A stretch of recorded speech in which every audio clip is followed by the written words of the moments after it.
Dengan berkembangnya digital itu semakin dibutuhkan. Ya. Dan dengar gajinya sangat luar biasa sekali, ya kan? Si data scientist itu, AI-nya itu, dan bisa sampai puluhan juta Pak, enggak salah. Iya, betul. Bahkan ada yang bilang bocornya bisa 100 juta itu. Betul, iya Pak. Betul. Benar nggak Pak? Iya, betul. Jadi kisaran gajinya memang untuk seorang data scientist yang sudah mature gitu, matang, itu monthly ya dalam Urdu more than 50 million. Ya, betul. Dan itu betul. Sampai gila gaji. Ya di Amerika lebih tinggi lagi Pak. Ini saya katakan di Indonesia. Sudah segitu gitu. Iya. Padahal bukan seorang cheat kan.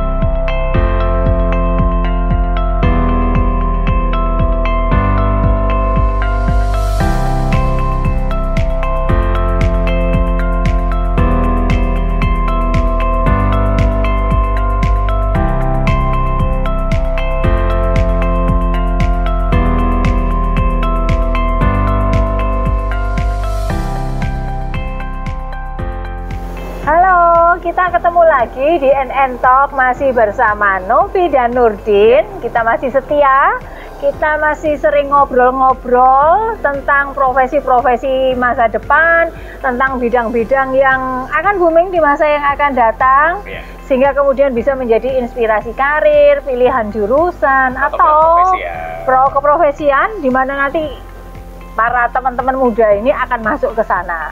Dan kita sekarang ada di mana? Kita berada di clubhouse-nya Bukit Damogorg nih ya. Betul. Jadi kita view padang golf ya, dan kita ngobrol di tempat yang santai. Pisang gorengnya. Pisang gorengnya. Sudah kita makan tadi ya. Dan kita saat ini akan ngobrolin tentang artificial intelligence.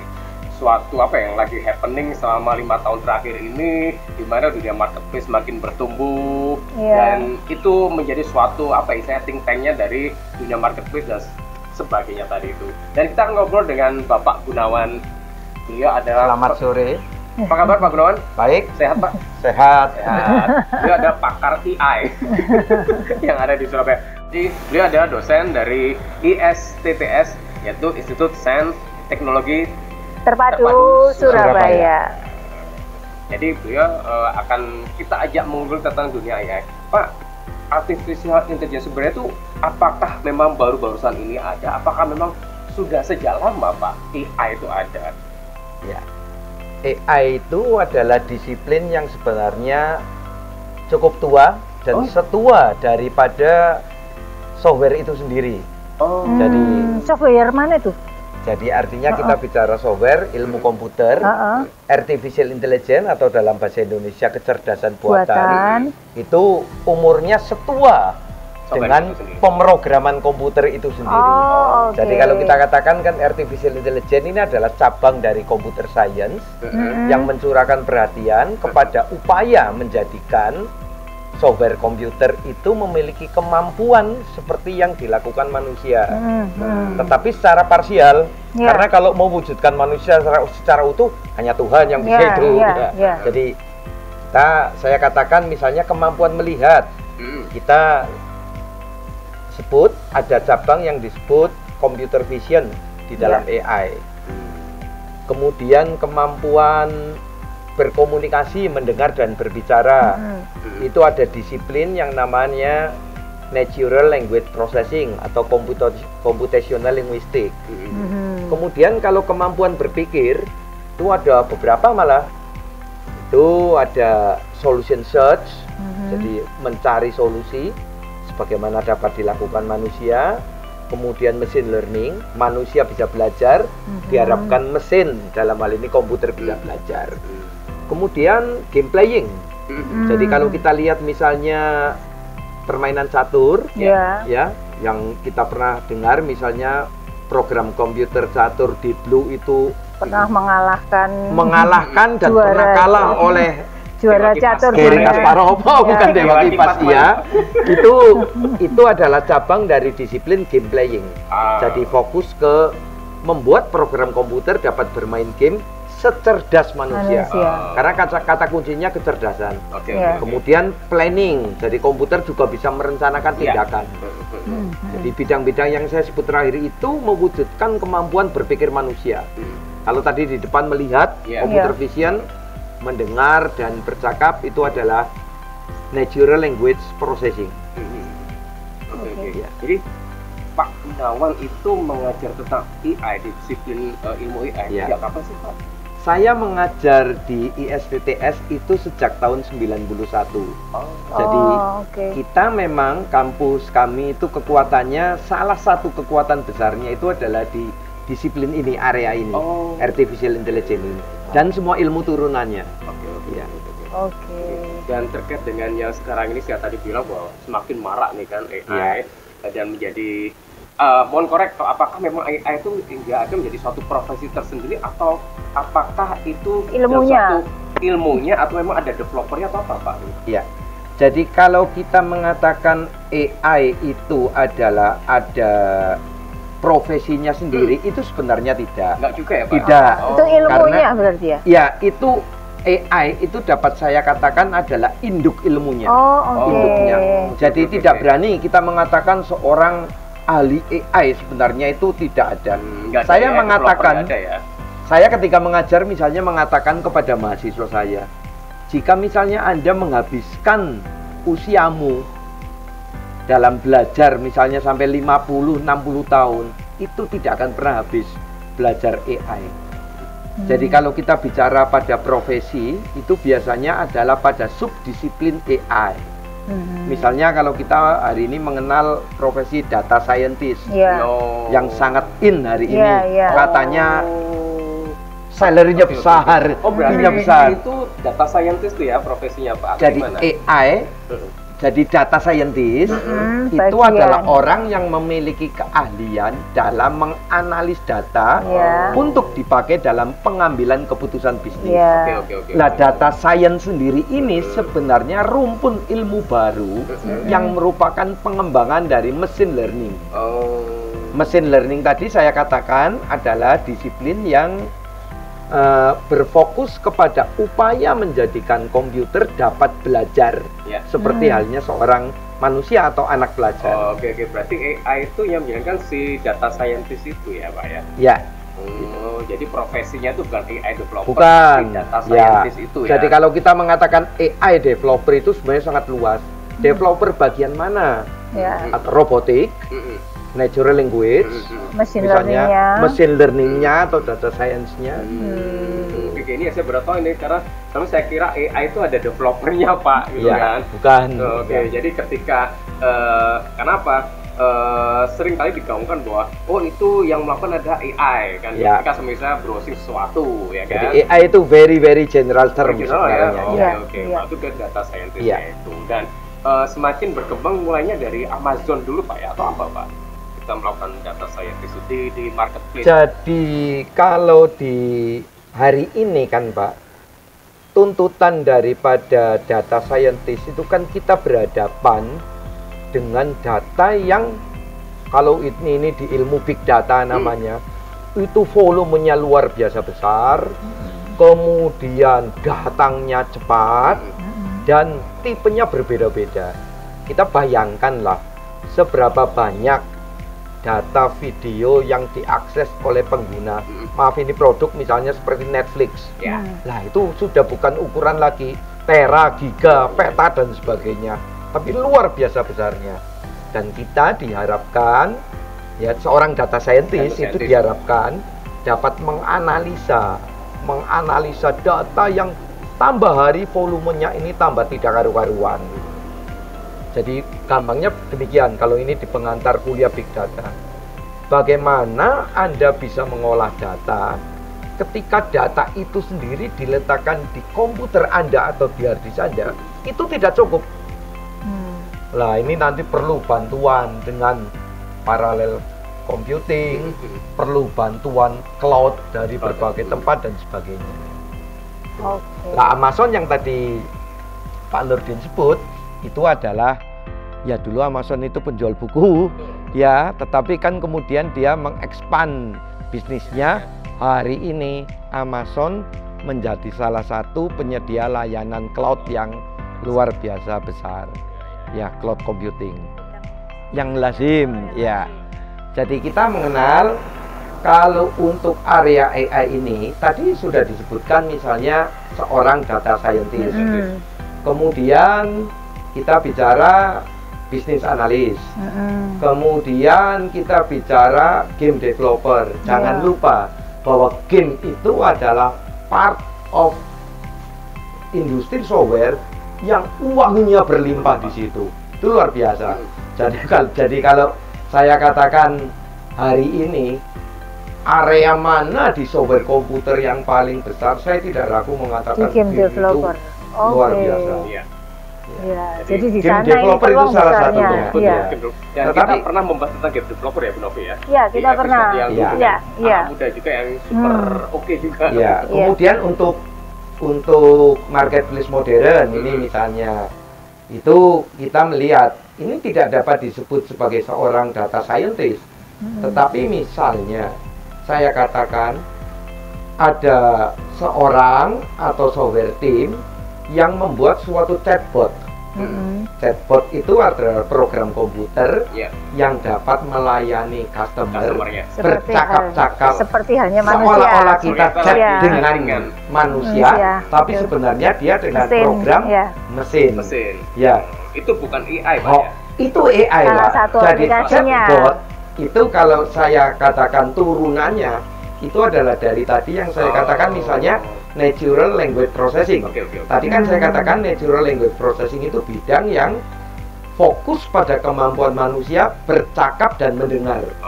Nah, ketika sebuah mesin diharapkan bisa menciptakan percakapan dan kemudian mendengar dan mengerti maksud orang walaupun berupa chat, itu jelas adalah turunan daripada natural language processing. Seperti kemampuan manusia berbicara dan mendengar. Berarti ini apa bisa dikatakan ini lebih advance-nya lagi dari kalau kita belajar IT yang biasa atau jelas, gitu jelas, ya? Betul, itu tepat sekali, Bu Novi, karena demikian. Kita tidak boleh juga mengatakan bahwa yang bukan AI ini kurang mulia, semacam itu tidak. Kenyataannya dibutuhkan di lapangan untuk katakanlah misalnya bisnis as usual normally gitu. Jadi untuk mewujudkan bisnis function sehari-hari kita butuh sistem informasi, butuh itu develop program berbasis web untuk operasi bisnis sehari-hari. Tetapi kalau katakanlah suatu marketplace besar kepingin melayani customernya dengan CRM yang 24/7 itu, tentu saja dia butuh chatbot yang mutakhir dengan kompetensi yang hebat. Lah, untuk mewujudkan ini yang dibutuhkan adalah orang yang capable di AI, bukan sekedar menguasai sistem informasi secara umum. Ya. Karena kan tadi meng-create sistem otak tadi itu kan sebagai pengganti manusia dan bisa komunikasi tadi. Iya, betul. Dan perkembangan itu berarti apa ya, istilahnya profesi itu saat ini benar-benar sangat dibutuhkan. Betul, sangat dibutuhkan. Berkembang, gitu kan. Dan manusia sekarang sudah pada menggunakan smartphone-nya untuk melakukan aktivitas itu semua. Iya. Sekarang kalau saya beri contoh misalnya Pak ya, untuk translation between language yang kita tahu dari Google Translate. Ya. Itu sebenarnya saya katakan Google Translate adalah implementasi mutakhir dari penelitian dengan sejarah yang panjang. Kalau kita misalnya tahu ada suatu repositori penelitian semacam machinetranslation.info, itu di dalamnya segudang penelitian. Yang saya sedih Pak, bahwa untuk bahasa Inggris, China, Arab itu sudah pada tingkatan puluhan ribu Pak. Untuk bahasa Indonesia itu jumlahnya masih dalam ordo puluhan atau ratusan. Padahal bahasa Indonesia itu dipakai oleh porsi yang besar di dunia ini. Salah satu yang betul.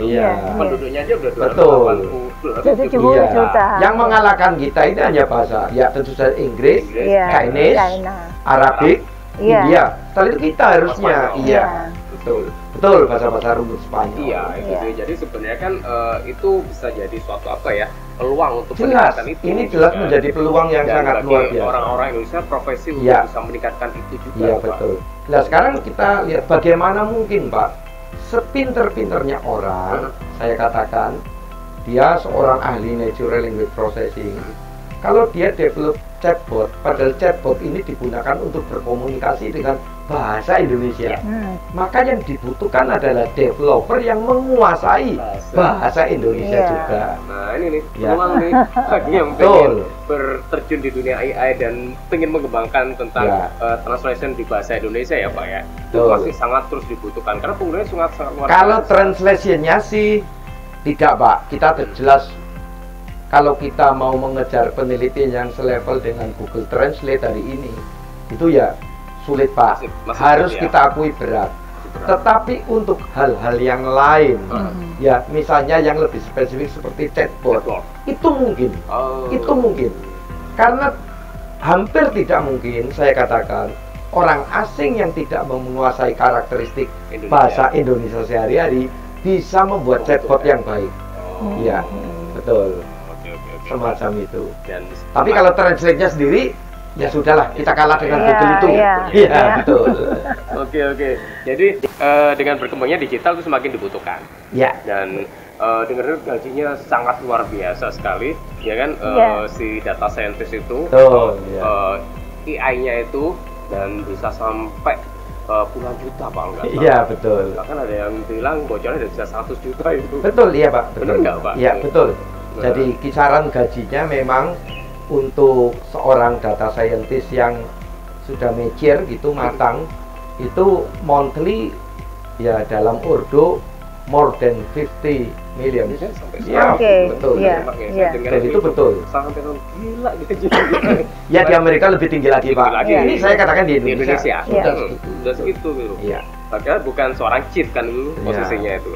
Luar biasa sekali, dan itu profesi yang sangat-sangat karena memang di beberapa tempat saya tahu bahwa ya ini adalah ketika sebuah bisnis menghargai kompetensi seorang, memang kita menyebut technician, not chief, tapi dalam hal ini keahliannya dalam. Betul, keahliannya dalam, dan yang ribet yang dia peroleh juga ya dalam kisaran yang sama dengan manajer. Betul. Itu. Ya kan, Bu Novi, jadi kalau mau berprofesi di bidang ini masih terbuka lebar sih. Masih terbuka lebar. Iya, betul, tapi mahasiswa yang banyak milih jurusan itu makin banyak. Banyak apa? Banyak, tetapi memang harus saya katakan, kadang-kadang semua ini ada timbal baliknya lah.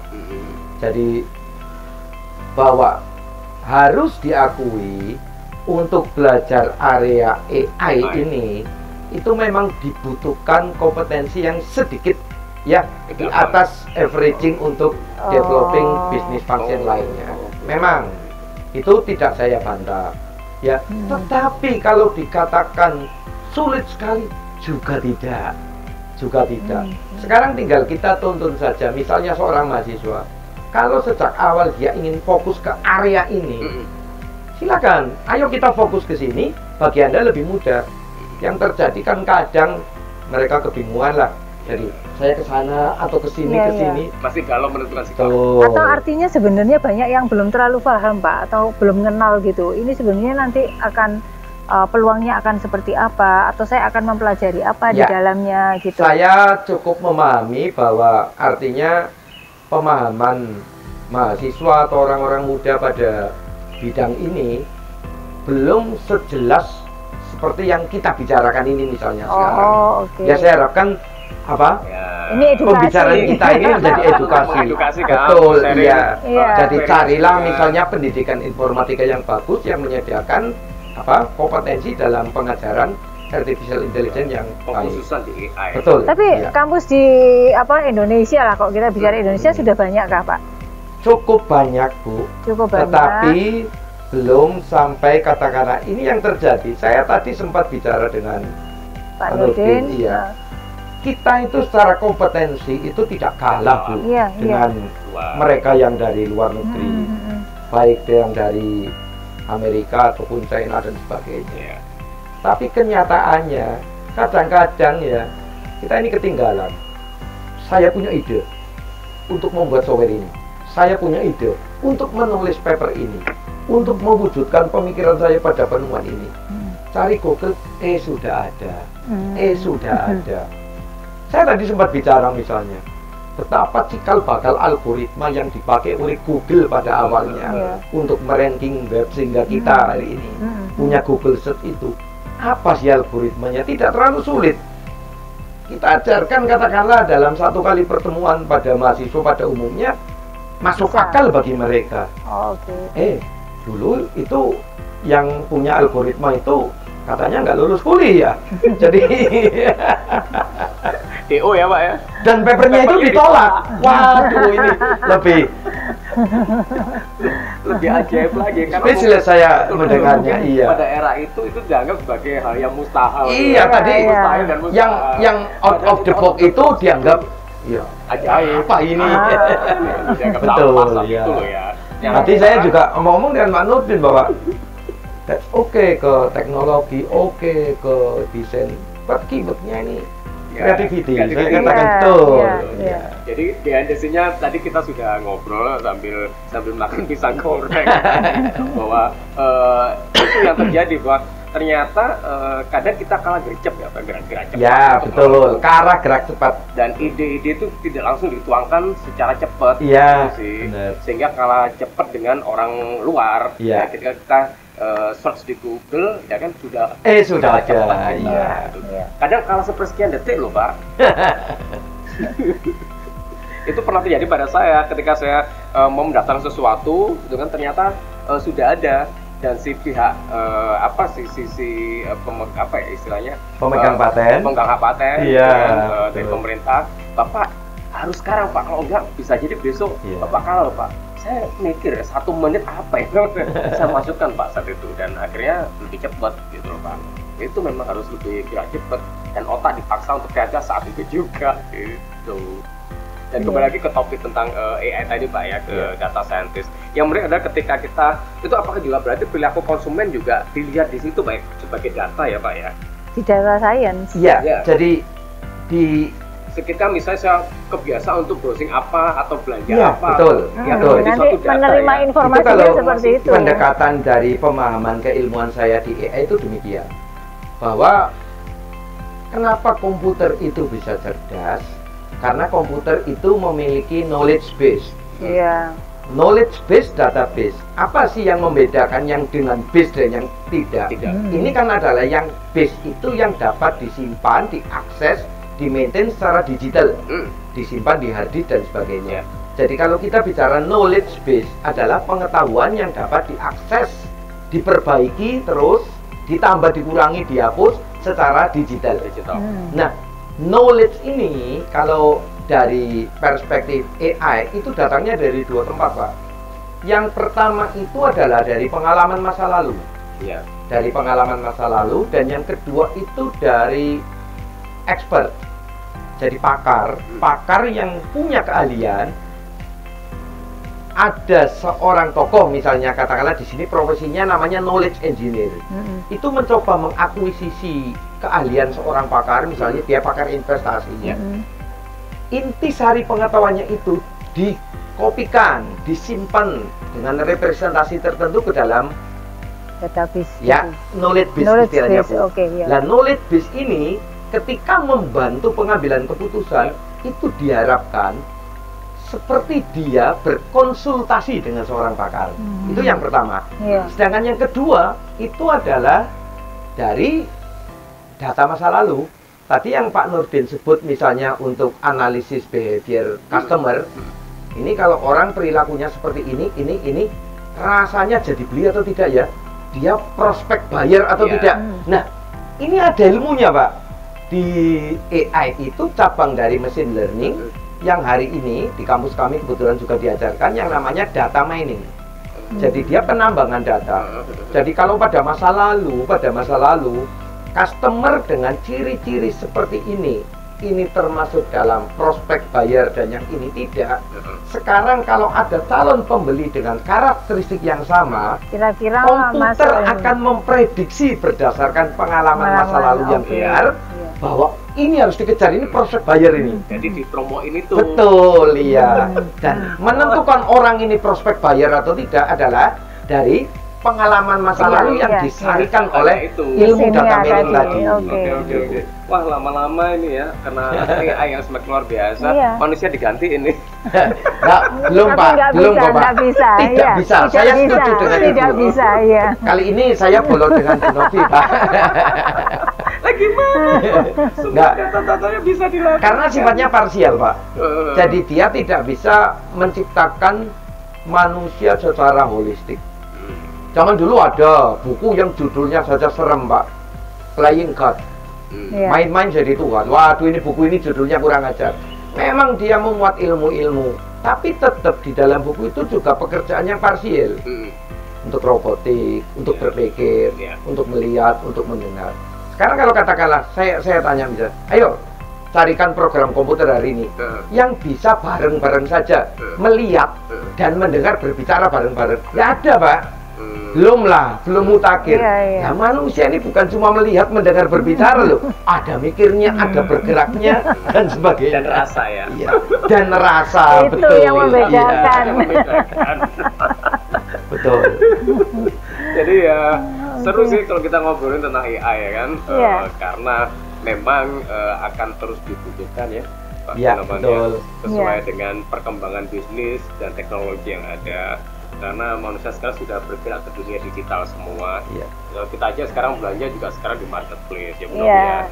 Jadi kita mau keluar tinggal buka handphone, mau buka marketplace mana, tik 2 hari datang. Atau kalau misalnya pengen cepet lewat pesen antar lewat aplikasi misalnya GoSend atau Gojek atau apa, langsung hari itu juga bisa datang. Celakanya yang Pak Nurdin dan Bu Novi lakukan dalam 1 tahun terakhir, transaksi apa saja yang dilakukan, katakanlah misalnya disimpan dan automatically dia ngerti. Oh, perilakunya Nurdin ini koyo ngene. Suka belanjanya di mana gitu ya. Suka belanja sing koyo ngene. Maka kalau ada penawarannya kira-kira cocok dengan keinginannya Pak Nurdin masa lalu, langsung ditawarkan. Betul. Dan celakanya biasanya cocok. Konsumtif kan, Pak. Iya, jadi konsumtif. Celakanya biasanya cocok. Nah, kan sebenarnya itu berbasis pengalaman Bapak. Yang beda dengan Bu Novi. Ini mesin learning. Betul. Pak Nurdin dapat menunjukkan contoh yang bagus. Inilah mesin learning. Betul. Jadi kalau yang kepada Pak Nurdin ditawarkan produk A, kepada Bu Novi ditawarkan produk B. Karena perilaku yang Bu Novi ini beda dengan Dia jadi habit tersendiri. Betul. Kantong itu yang jebol. Pak, tapi sebenarnya ini kan juga dipakai ketika kita lagi pemilihan-pemilihan kayak pilpres segala macam.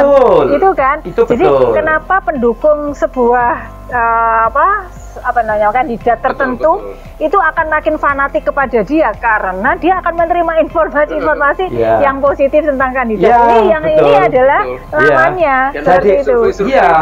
Jadi ada orang yang main di belakang untuk mencekoi dengan dan kita tuh nggak sadar. Itu yang terus kemudian di rumah, di keluarga bisa bertengkar gara-gara ini nih.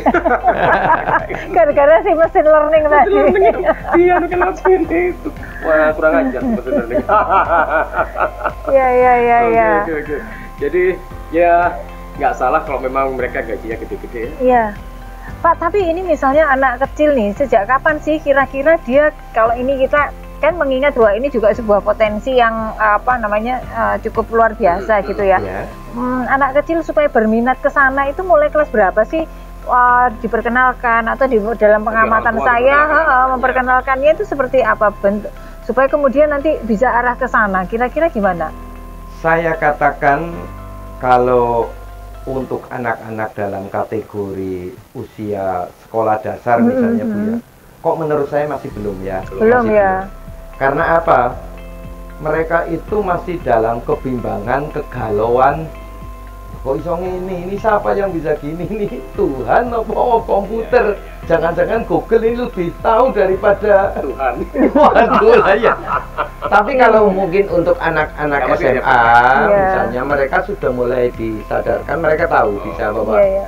ini ya sebenarnya hanya apa? Kemampuan teknologi yang diciptakan oleh manusia Oke, juga, oke. yang berbasis sebuah program komputer.